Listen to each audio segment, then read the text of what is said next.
Hi, my name's Tucker. The purpose of this video is to introduce you to IAG M&A Advisors and explain how IAG successfully answers the questions and issues common to all business owners when they're considering the sale of their business. On our video today, we have Jason Hullander, who's the Managing Director of IAG, who is also managing all of the transactions and our deal flow and deal team. And we also have David Michelson, who is our Senior Transaction Specialist, whose experience spans many decades. I would like to start off by asking our first question, probably the question that we get the most often, is how experienced are you in selling companies of all sizes, not just small businesses, but also middle market and larger companies too?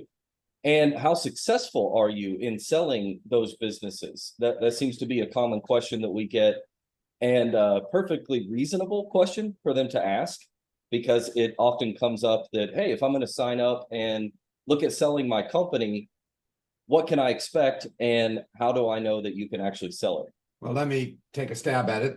Let's start with the overall answer. Together, we've sold over $1 billion worth of businesses across the board in terms of the types of industries. But let me get a little more specific. There are smaller businesses that don't have staff that have financial, legal, etc.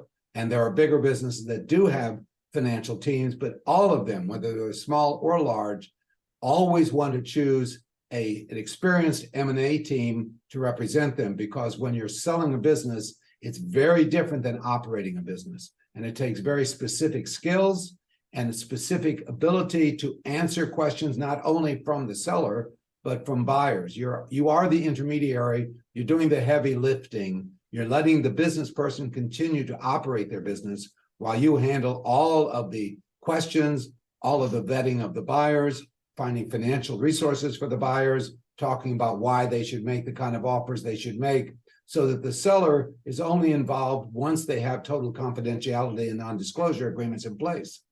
And you are helping them through that process, which is something, let me put it a different way. It's a common expression, but you wouldn't want a heart surgeon who had only done one surgery. You'd want a heart surgeon who had done multiples, and that's what IAG has done. For the last 20, 30 years, we've been helping businesses large and small successfully sell and doing so profitably, and we are the experts. If I'm a layperson and I want to sell my company and I don't know what it involves, can you explain to me what an intermediary means? Sure. An intermediary represents the seller, but he puts himself or herself between potential buyers and the seller to do a certain number of things. One, they're talking to the buyers. The buyers don't know the name of the company yet. They don't have any violation of confidentiality, which can cost the seller. If they're dotting their business number, they'll know who they are. The competitors will know, the banks will know, the customers will know, the clients will know, the employees will know. You want to make sure it's totally confidential and it's done in a very, very professional way. Why we don't represent ourselves in court, we hire a lawyer who understands how that works. That's why you hire intermediary. He knows how that works to protect the seller and to answer the question of the buyer and to direct the whole process toward a successful sale. So keeping things confidential is very important with what you do. So the reason for us to hire you would be, we don't want to just slap a for sale sign on our company and hope for the best. Totally agree. The worst thing you can see on a sign if you're driving down the street is under new management. What that says is the old management was no good. You also don't want to see a sign that says for sale, because immediately your competitors are going to badmouth you. Your employees are concerned. They're going to try and find other jobs. The banks are probably going to call in notes. The vendors may not want to sell you exclusive materials anymore. There's nothing good that can happen if you put a for sale sign up. That just simply says, I'm desperate. So what you want to do is start the process before your back is against the wall and do it professionally, where you can vet the people who are potential buyers. You can make sure that they're someone you want to talk to. They're not competitors you don't want to talk to. You get a realistic understanding of the value of your business, since most business owners do not have a real understanding of what their business is worth. It's what we call its enterprise value in the marketplace. All of that kind of professional information is what the intermediary provides. and does the ability to defend that seller from any kind of problems or hassles until there's a legitimate buyer and they get them together and help them through the process. Makes sense. So you mentioned value. So you're telling me that maybe what I think my business is worth maybe not be what it's worth to the market? Correct. Most sellers either underestimate the value of their business. Well, I wouldn't pay this for this business, or they overestimate. Let me give you a quick story. It's the best way I know to give you an example. I had a client, an IAG client that Jason sent to me, and I said to them, "What do you think you want for your business?" And they said $2.4 million.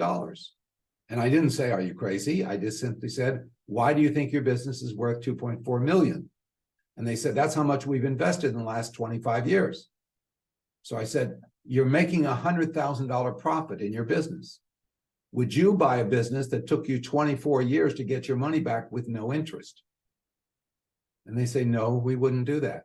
I said, "So if you ask 24 times what the profit of the business is, you're not going to get any serious buyers come to look at it. So let us get a professional valuation done, look at your business for the last 3 to 5 years, project the future, and get an idea from a professional certified valuation company of what it would look like in the marketplace, because the banks have to see it as a realistic offering price in order to fund it.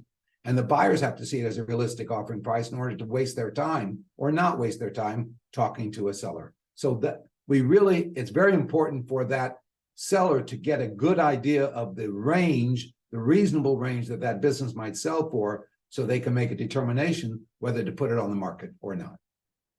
Makes sense. So why not shouldn't I hire the local business broker? Great question. Most local business brokers, and there's nothing wrong, everybody deserves the right to earn a living. They tend to be 1 or 2 person offices. Often they use the name of a very big company, but they're all just 1 or 2 person offices in different cities. It's like a franchise. So what they do is they tend to represent what we call the mom and pop businesses of Main Street. Those businesses that might be worth $100, $200, $300, $400,000. And that's their bread and butter. So they get 10%, they get exclusive listings, and they will try to encourage that seller to sell the business, even if only to get 20% down and carry the rest so they can get their 10%. It's not wrong, it's not right, it's just how they operate, because they only have a 1 or 2 person staff. They may not even have great experience in the legalities, the financials, and all of that. So any business that's real tiny, probably that's the way they need to go.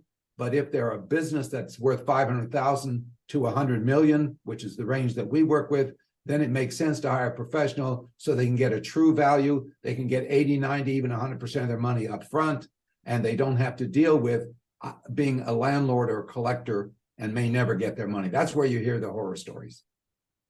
So what you're saying is if I have a business that is, let's say, grossing $1 million a year or more than that, it's a safer bet or a better opportunity for me to hire a firm like yours than it would be to go with a local business broker, simply due to experience. And I'm assuming access to more interested parties who might view IAG as bringing a little better opportunities to the table for buyers to look at. All valid points. Let me go through what you just said. Number 1, the 1 or 2 person companies have just 1 or 2 persons. A company like IAG has over 100 people working for it.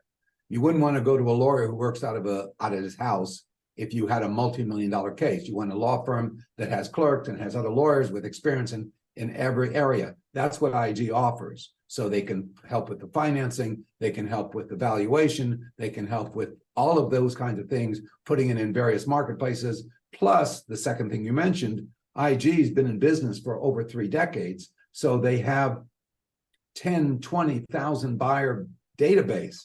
Plus, they have relationships with IAG, with independent groups, family buying groups, equity buying groups, and they have the ability, with having 20 or 30 people like myself, who also have our own buyer lists, of finding the right kind of buyer for that particular business in that industry, in that area, in the price range that they're at.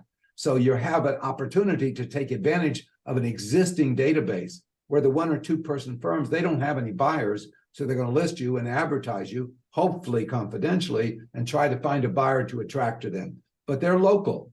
Oftentimes the buyer is not local. They could be national, they could be international. And they're going to come to the companies like IAG, who they see every day with multiple businesses they represent. So that being said, sometimes you see on the internet, business brokers, you see M&A advisors, you see transaction people, there's CPAs, there's all these terms used for different avenues, and they all claim that they can sell your company. So, maybe Jason, you could walk us through the difference between a business broker and maybe an M&A advisor, and maybe which path would be better for me if I own a company that does $1 million or more. Yeah, thank you. So basically, it's the process that they take. So a business broker is more geared towards selling a small business. The way they sell those businesses are usually using an advertising the business on multiple websites like BizBuySell and BizQuest and other things, and letting the buyers come to them. The difference between an M&A advisor is, one is the process. We're gonna do more upfront to prepare the business for sale. We're gonna do more to get the financials in order, get it prepared to then go into the market. And we're going to be reaching out proactively to strategic buyers, to private equity firms, and then we're going to work with that client throughout the process. So an M&A advisor is really what you talk to when you have a little bit larger business, like $1 million+ company, that when you're dealing with more sophisticated buyers. Let me add to that. That's excellent.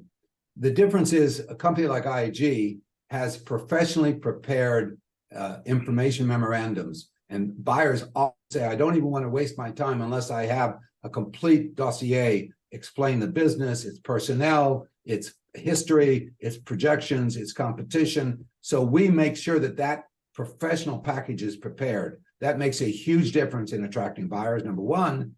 And number two, we don't let the seller go to market until that seller is properly prepared. That means recasting financials to find out what is added back, what expenses are not necessary for a new owner, so we can give them a real understanding of what the discretionary earnings for that business is, and also what the adjusted EBITDA, what is the real profit that the buyer can expect to make. All of those are critical questions, and if you don't get them answered very quickly, that buyer quickly moves on to another place. Yes, the small business brokers tend to work with, generally speaking, with inexperienced buyers and inexperienced sellers, and that's why you have such a high failure rate in the very small businesses, because neither one has had professional guidance. So, in other words, in order for my business to stand out in a crowded marketplace, it's really important to have everything prepared in a way that makes the most sense to a buyer that's interested in the type of company that I have. That is also true, is that when a company like IAG, which has several hundred businesses that are representing at any moment in time, if that buyer comes to another business and it's not right for them, whether location or price or whatever, we can say, listen, we have another business. So we can actually move buyers from a business that isn't right for them to your business. And that takes a big company with a lot of people, and that's not going to happen when you don't have a buyer base. Makes sense. So you're differentiating IAG, you're more of an M&A advisor than you are a business broker, correct? Yeah. We are actually an M&A company that has a slightly different approach. The big M&A companies, like those businesses that are worth 100 million, $1 billion, and they'll do 3, 4, 5 a year because they're making a 6-7 figure commission. IAG's mission is to help those businesses, maybe from 100 million down to $500,000 in their enterprise value, give them full M&A support, but at a much lower cost, and they're getting all that professional help. So we will work with 200-300 businesses a year, not 3 or 4. Yeah, just to expound on what David's saying is we take that large business Wall Street type approach, and we brought it down to the small middle, lower middle market, really, because that's really most of where our clients are, is in the lower to middle market, which a lot of those larger firms, what David was talking about, do not talk or handle businesses unless they're doing over a couple $100 million a year. But they're basically the same services. We've just been able to negotiate with some of our partners to give better pricing to our clients. We can, take that and move that over to them, so they're not paying hundreds of thousands of dollars in a retainers to just start the process. It's interesting because we've talked about Jason and I many times. What happens is that the big companies acknowledge that it takes just as much work to sell a company for $1 million as it does to sell a company for $100 million.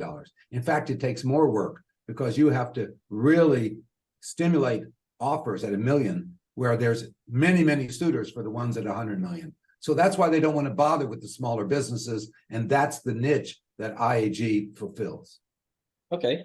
So that being said, you must have locations, and what part of the country is IAG located in?